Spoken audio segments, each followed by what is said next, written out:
बिस्मिल्लाहिर्रहमानिर्रहीम।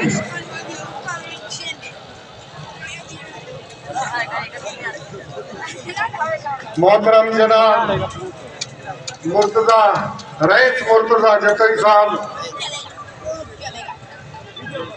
जीलिए जाबिया अकाबरीन रोजे धड़ी जी जमायत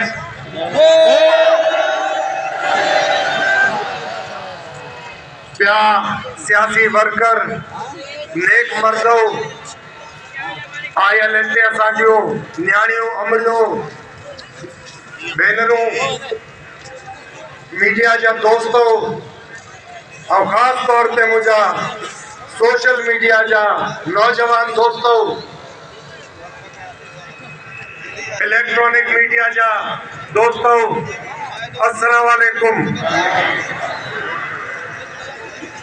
इहो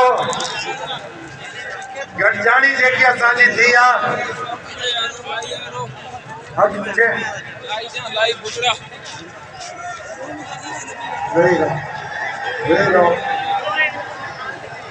इहा जेकी गॾिजाणी असांजी थी आहे मोरे में इहा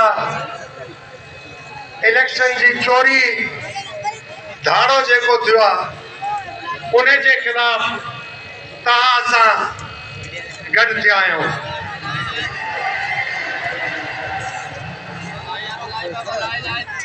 ये जो इलेक्शन 8 फरवरी को हुआ है उसमें जो आप लोगों के कीमती वोट चोरी हुए डाका पड़ा है आप लोगों के अनमोल वोट के ऊपर, हम सब उसके लिए आज इधर जमा हुए और अपना इजहार कर रहे हैं कि हम लोगों का एक ही मुतालबा है कि जो हमारा कीमती वोट है उसको रहेगा हम नहीं जाने देंगे।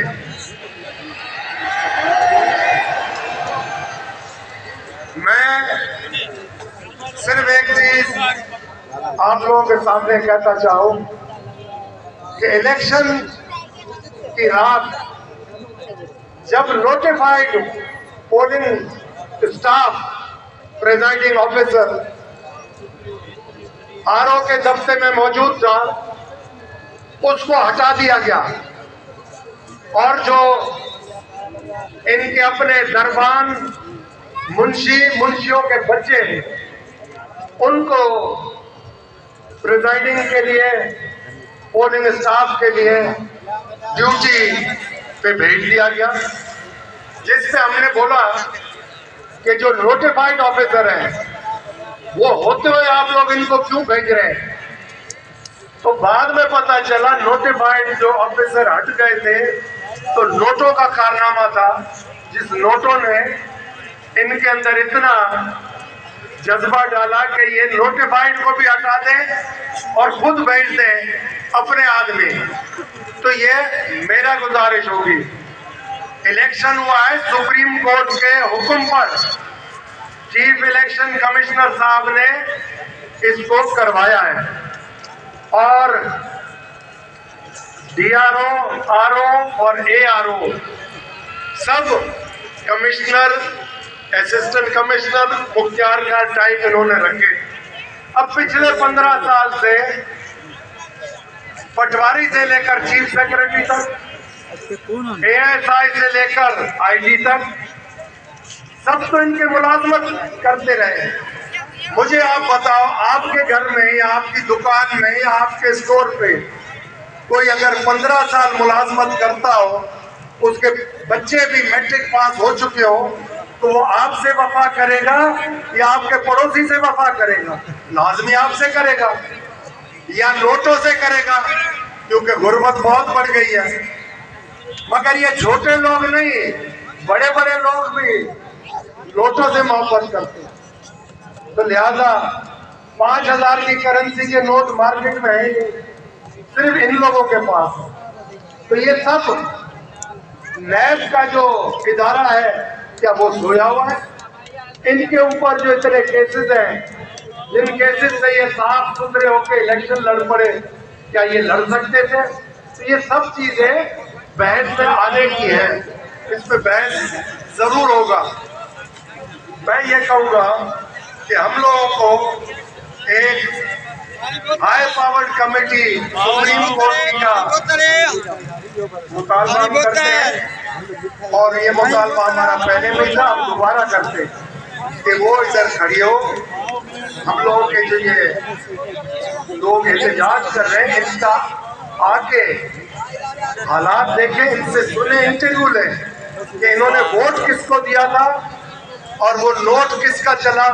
ये सब आपको, अगर आप आएंगे जमीन पे आके लोगों से इंटरव्यू लेंगे, आप लोगों को जवाब मिलेंगे। हर आदमी परेशान है, हर आदमी रंजीदा है। सब आदमी ये कह रहे हैं कि हमने वोट इसको दिया ही नहीं था, ये जीता कैसे? तो ये था नोट का कमाल। अब आपको मैं बताऊं कि कोई भी जीता हुआ उम्मीदवार या उनके वर्कर आपको कहीं पे भी नजर नहीं आएंगे। इनके पहले होते थे बाकायदा जुलूस निकलते थे, दोहल और शहनाइयां होती थी, और वो म्यूजिक पुराना वाला बिजा तीर तीरा वो सब चलता था, और लोग रिस्पॉन्ड करते थे, जवाब देते थे। आज ना ये रस्तों पे निकल रहे, ना अवाम इनको देख के सलाम कर रही है, क्योंकि ये डाका मार गए अवाम के वोटों पे। मैं ये कहूंगा कि एक मेगा कमेटी बननी चाहिए, क्योंकि ये मेगा रिगिंग का केस है। तो इस पे तवज्जो से जो आलेकार हैं, जो करते धरते हैं, जो सूझबूझ रखते हैं, जो मुहिब्बे वतन है, जो अपने आप को कहते हैं हम वारिस हैं, वो फैसला करें कि अवाम क्या लावारिस है, क्या आप इस अवाम के वारिस नहीं हो? अगर अवाम के भी आप वारिस हो, मुल्क के भी आप वारिस हो, सबके आप वारिस हो, तो वारिस का काम है हक तलबी ना करें। जिधर हक तलबी हो उधर अपनी छड़ी उठा के दिखाए कि नामुमकिन है ये हक तलबी। मेरे लिए पाकिस्तान के चारों सूबे बराबर हैं। किसी सूबे को एहसास महरूमी का शिकार आप उम्मीदें नहीं बनाएंगे।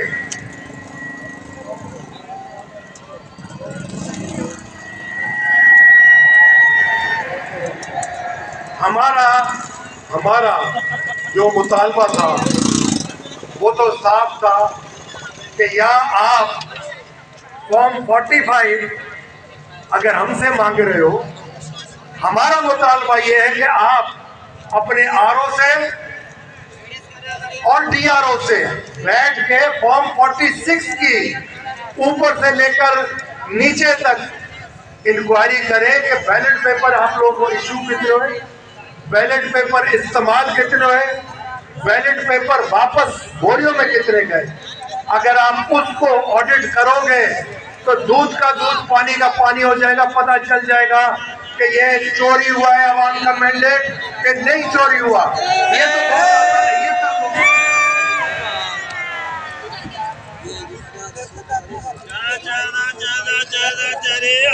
हम एक और आप सब दोस्तों को गुजारिश करते हैं कि देखें, एक कल भी इन्होंने आवाज टीवी पे खबर चलाई जो कि गुमराह करने के लिए खबर थी।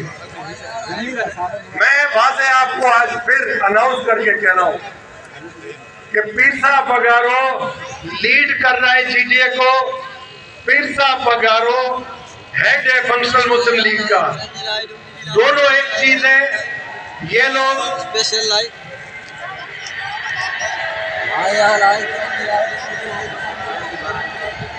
गुमराह करने के लिए गलत खबरें चलाते हैं, गलत टिकट चलाते हैं, सोशल मीडिया में भी गलत चलाते हैं खबर। पीर साहब पगारो उस दिन कह गए जान शोरों में कि मैं आखिर तक जमात जीडीए के दोस्तों के साथ चलता रहूंगा जब तक इनका चोरी हुआ मैंडेट, इनका वोट वापस नहीं लेते। हम रोडों पे, रस्तों पे एहतजाज आइन के अंदर रहते करने का हक रखते हैं। अगर मैं पूछता हूँ इधर अभी हम लोगों के बीच में अगर जेब कतरा पकड़ा जाए उसके साथ आप क्या सलूक करोगे?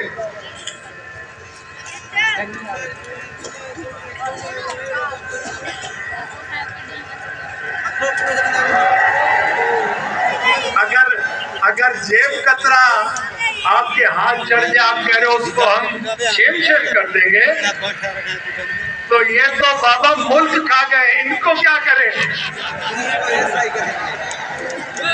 इनके साथ अब इंसाफ अगर चाहिए तो मैं समझता हूँ हमारा नैब का इदारा जो है वो पिछले 15 साल का इनका हिसाब किताब ले ले। आधे से ज्यादा इनके लोग इक़्तिदार में जो जाना चाहते हैं वो हलफ उठाने से पहले सरकारी मेहमान बन जाएंगे।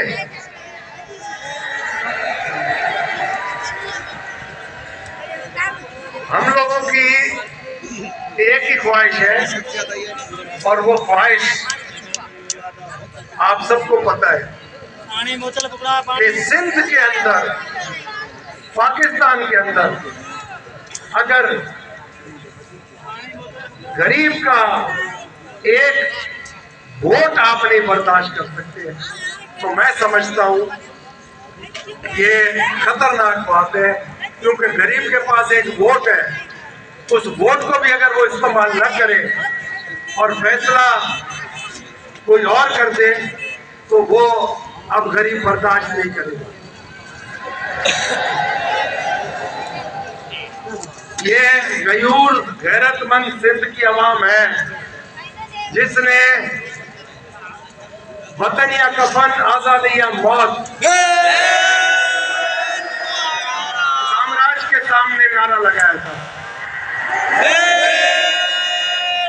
अब लगता है ऐसे कि शायद आप वाइसराय बना के हाकू के बेटे को सिंधियों के ऊपर मुसल्लत करना चाहते हो।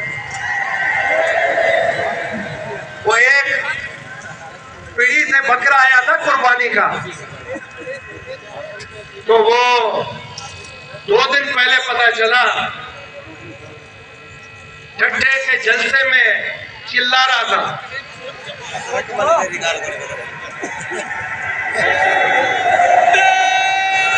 तो मैंने कहा जहन में कि अभी बालिग नहीं है, चिल्लाने दो, जब बालिग होगा तो उसको पता चलेगा सूर्य की औलाद क्या है, पीर पगारो क्या है।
चंद साल पहले हैदराबाद में गाड़ियों की दलाली करता था, वो भी बोलने लग गया बहुत ज्यादा।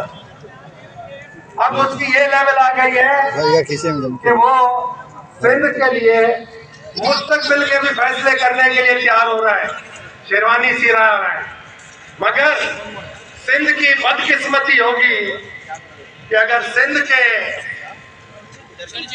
वजीर आला गिरे हुए हालात से बचपन से अब तक भरे हुए हो और वो सिंध की आवाम की खिदमत कर सके, तो मैं नहीं समझता कि अब पाकिस्तान के सिंध सूबे में कोई सिंध के अंदर चीफ मिनिस्टर दलाल बने, तो उससे दलाल से तो परहेज किया जाए।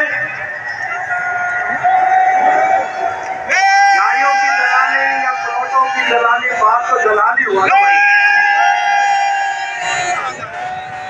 तो काफी चीजें ऐसी हैं जो अब खुलती चली जाएगी, क्योंकि इस ऑपरेशन का सही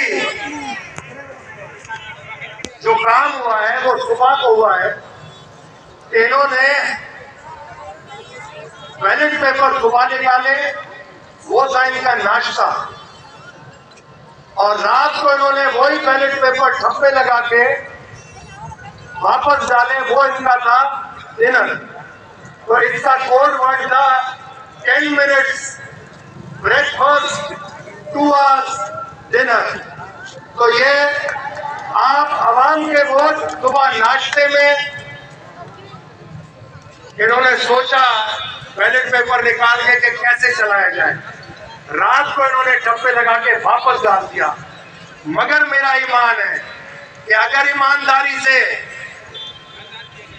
इसके ऊपर इंक्वायरी होती है तो इसके अंदर कोड आते हैं बीच में, हर बुक के बाद उसके अंदर फॉर्म 46 के अंदर सारा वादे होता है कि इस सीरीज से लेकर इस सीरीज तक ये चला, दूसरी का फिर सीरीज में चलता है, बीच में जाके स्टैंप लगता है, फिर वापस चलता है। तो ये चीज ऐसी नहीं है कि ना हो, आगे सामने आ जाएगी सब कुछ, बशर्ते अल्लाह ताला जो इस वक्त कर सकते हैं फैसला और करवा सकते हैं फैसला, उनको ईमान की ताकत दे।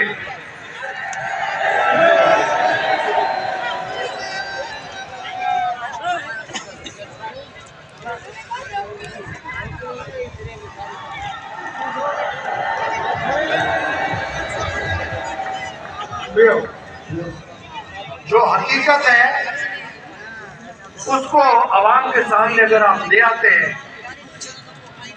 तो मैं नहीं समझता आवाम ऐसे सड़कों पे आएगी। आवाम सड़कों पे क्यों आ रही है? आवाम सिर्फ इसलिए आ रही है कि उनके वोट का नोट ले गया भाई हिस्सा, तो वो उनको भी पता चल गया कि नोट बाकायदा चला है और बहुत बड़े पैमाने पे चला है। तो हमारी कोशिश है आप सबकी नेक नियति देख के, आपका ईमान का जज्बा देख के, आगे हम लोग जब चीजों को लेके चलेंगे आप लोगों की बेहतरी के लिए, अल्लाह ताला हम लोगों को हिम्मत दे, जज्बा दे, आप सबकी खिदमत भी कर सके। और आप सबको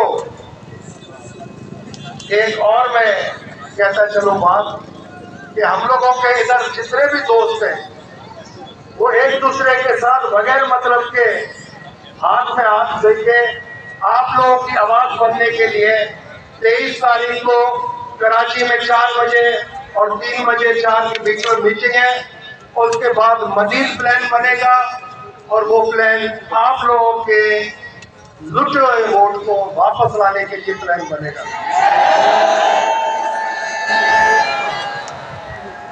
जितने जितने हमारी इधर पहले बेटी है, माएँ बैठी हैं, उनको भी मेरी गुजारिश है कि आप लोग अपने मुस्तकबिल के लिए जरूर चाहोगे कि आपकी बच्ची है पढ़े लिखे, पढ़ी लिखी होगी तो कुछ कर सकेगी, और उसके बाद पढ़ी लिखी होने से ये बेहतर होगा कि आप लोग आगे अपनी औलाद, जब उनकी शादी होगी तो औलाद को भी घर में पढ़ा के उनका मुस्तकबिल भी बेहतर कर सकते हैं।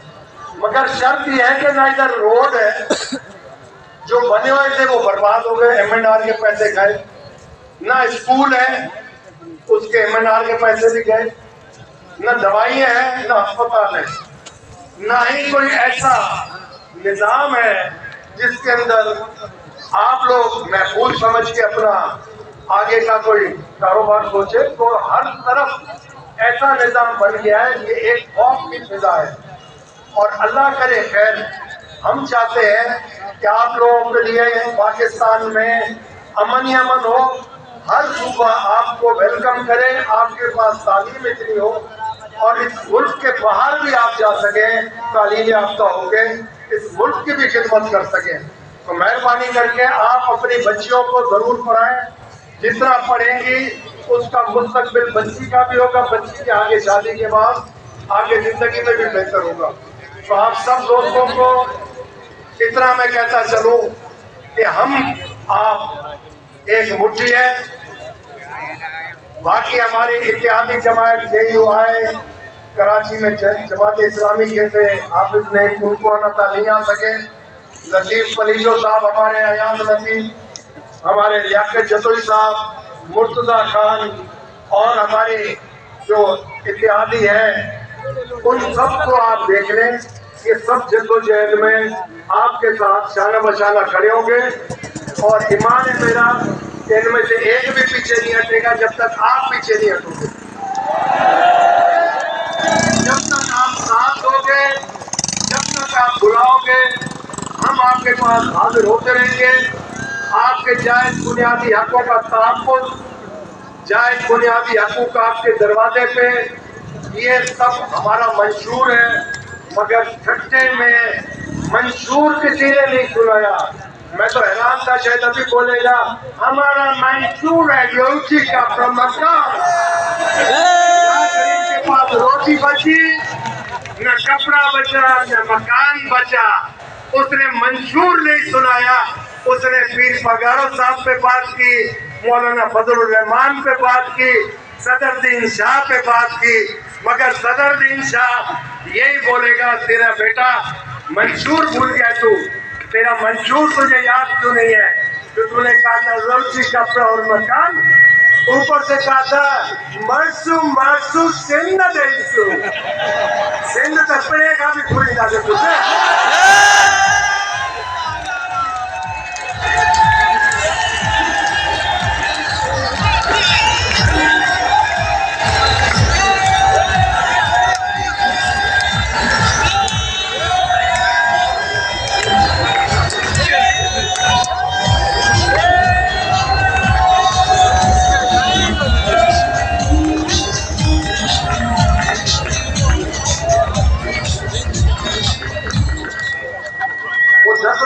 मंशूर जो लिखा था इलेक्शन से पहले, जिसमें काशिफ अब्बासी साहब ने इससे पूछा कि आप जो मंशूर बना रहे हो दस्तरकाती, ये हमारे मुल्क की मैशियत को देखते हुए नामुमकिन है और ना आप ये मंशूर आवाम तक पहुंचा सकते हो। तो उस वक्त इसने कहा कि आवाम को ख्वाब दिखाने में जाता क्या है, वही अवाम आज सामने खड़ी है। ख्वाबों की दुनिया खत्म, अब अवाम सामने है। आंखें खोल के देखो, अवाम ख्वाब नहीं देख रही, ये अवाम हकीकत में सामने खड़ी है। तो आप यूं ही डटे रहो, हिम्मत से डटे रहो। अल्लाह ताला आपको खुश रखे, आबाद रखे। बचड़ा जिनका खड़े में आबाद हो, जो इन्हें दुनिया में आखिरत में आला मकाम अता फरमाए अल्लाह ताला पाके। आमीन या रब्बुल आलमीन। पाकिस्तान जिंदाबाद, ताज हफ़ीज़ जिंदाबाद।